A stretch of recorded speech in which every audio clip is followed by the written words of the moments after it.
आंनि फिसाला सुखुरसिन गयारिया खामानि मावनो बेंगालराव खामानि मावनो थांनायाव बिदिनो आन्दायहैखो ना माखो गोदाव सोराव जाहैदोंमोन ओमफ्राय दिनै हेल' लोगोफोर खुलुमबाय आंनि मुङा अमृत बसुमतारी आङो नोंथांमोननो दिनै मोननै गुड निउस हरगोन सानै मानसिनि बा सानै सुबुंनि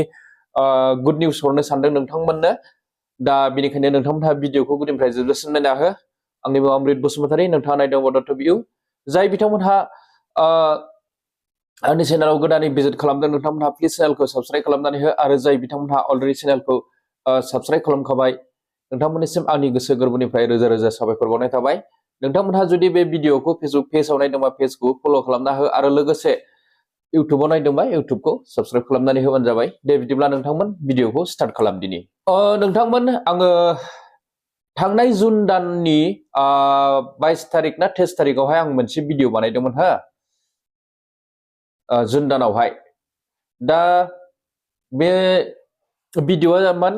भिडिअआ मानसि गोमानायनिमोन बा आन्दायनायनिमोन माने सासे सुबुङा आन्दायदोंमोन बेंगलरनि नैबे एलेंका एरियानिफ्राय बिथांनि मुङा सुकुरसिन गयारी बियो 32 बेंटल रड निमागाव चिरां बिटिआर आसाम 783373 बे एड्रेसनिमोन आरो दा बे बिथाङा सहैबाय आरोखि न'आवहाय जोङो नागिरनानै जों मोननो हायाखै नाथाय बियो माबोरैबा खस्थ' मस्थ'यै एकदम जानाय गैया मानाय गैया रानज्रिं बिज्रिङै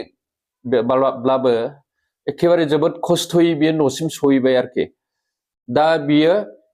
बे रिपर्टखौ न'निफ्राय आंनो हरदोंमोन सुंद' भिडिअ बानायनानै 14 जुलाइआवनो गोबां लेट खालामबाय आङो बेनि थाखाय सरि निमाहा बिनाय थाबाय आङो भिडिअखौ आपल'ड खालामनो हायाखैबा बानायनो थाखाय टाइम मोनाखै दा गोजोनथाव आङो बिनि फट'खौ फिन होफिनगोन बियो सहैबाय न'आवहाय नोंथांमोनहा नायनानै लाबानो जाबाय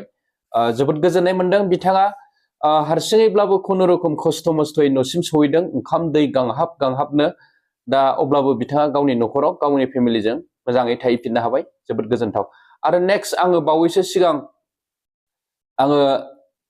भिडिअ बानायदोंमोन नङा होमबा बे जुलाइ दानावनो दा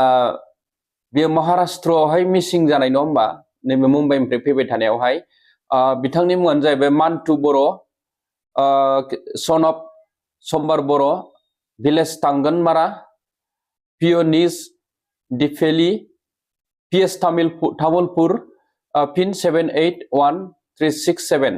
डिस्ट्रिक्टआ तामुलपुर नङा होमबा नोंथांमोन बेनि फट'खौबो आं दिन्थिगोन दा बेबो आं भिडिअ बानायनायनि नेक्स्ट डेआवनो न'सिम सहैफिनबाय थाबैनो सहैदों 25 जुलाइआव आंनो बे न'खरनिफ्राय शर्ट भिडिअ बानायना हरदों सहैनायखौ नैबेनोमोन मानसिया होननानै दा नोंथांमोनहा बे भिडिअखौबो नुनो मोनगोन आरो बिथांनि फट'खौबो आङो होफिनगोन स्क्रिनावहाय जाहाथे नोंथांमोनहा मिथिनो हायो बेंगलराव जोबोद गुसु नोंथांमोन दासान्दि देहायानो जाया माने गगा मोनग्लुंनानै दं आङो मैयाबो सानसे डिउटियाव थाङाखै एखेबारे उन्दुनानै थाबाय थानांदों सानसे दाबो नै रायलायनायाव मिथिखायो नङा होमबा रायजोफोर गोबां माने सरि बिराद थान्दा जानानै दं जायफोरा गगा बिसोरो गगा मोनो बिरादनो दा आङो गगाया एसे थाब मोननाय जायो बेनि थाखायनो आं दा गोबां माने गगा मोननानै दं आरोखि बेनि थाखायनो गोसोआनो माबा जाया आरोखि भिडिअसफोर बानायनोबो गोसो जाया अब्लाबो आङो दिनैहाय बेयो लेटद्राय जाबाय नोंथांमोननो फोरमायहरफिननांगौ दायित्व हिसाबै आङो बे सुंद' भिडिअखौ बानायदों दा नोंथांमोनहा भिडिअखौ जेसेबां हायो एसेबां शेयार खालामनानै हो आरो नोंथांमोनहा जुदि सोरनिबाफोर सायाव बा मानिबाफोर सायावहाय भिडिअ बानायनांगौ दङब्ला नोंथांमोनहा आंनो न'निफ्राय बा शर्ट भिडिअ बानायना हरनो हागोन एबा आंखौ कन्टेक्ट खालामनो हागोन दा आङो दिनै आंनि कन्टेक्ट नाम्बारखौ होनि नोंथांमोनहा गोबाङानो कन्टेक्ट नाम्बारनि गोनांथि जानानै थायो बे कन्टेक्ट नाम्बारखौ लाबानो जाबाय आंनि कन्टेक्ट नाम्बारा 6000412452 नोंथांमोन बेयो WhatsApp नाम्बार हो नोंथांमोनहा आंखौ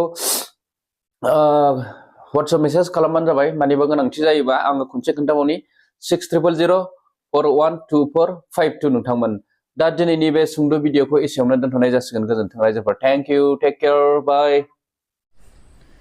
आंथ' बुंनोबो रोङा दाख्लै आंना बोराय सुकुरसिन गयारिया गोमानानै दङमोन दा बियो मोनफिनबाय सिडलिनि मागावनि बेंगालराव गोमाहैदोंमोन इसोरनि अननायाव मोजाङै मोजां मोनफिनबाय बिनि थाखायनो जों बयखौबो खुलुमनाय आरो सिबिनाय जासिबाय। बुंनाया आं बोरै सफैखो बोरै सफैखो आन्दाजखौ मोनासै जायखिया न'सिम सफैबाय इसोरनि अननायाव बेनोसै आरो आंनि फिसाला सुकुरसिं गयारिया खामानि मावनो बेंगालराव खामानि मावनो थांनायाव बिदिनो आन्दायहैखो ना माखो गोदाव सोराव जाहैदोंमोन। ओमफ्राय दिनैसिम न'सिम सफैफिनबाय आरो आंनि फिसाला सुकुरसिं गयारिया। दा बिनि थाखायनो रोजा रोजा साबायखर बावहरनाय जाबाय। आदा ओमफ्राय मानसिया नैबेनोमोन दासो सफैदों बिथाङा। दा एसे रेस्ट होनायनि थाखाय जों जेबो खोथा सोंनाय जादिया दा बेखिनिखौनो नोंथांनो हरथ'नाय जाबाय।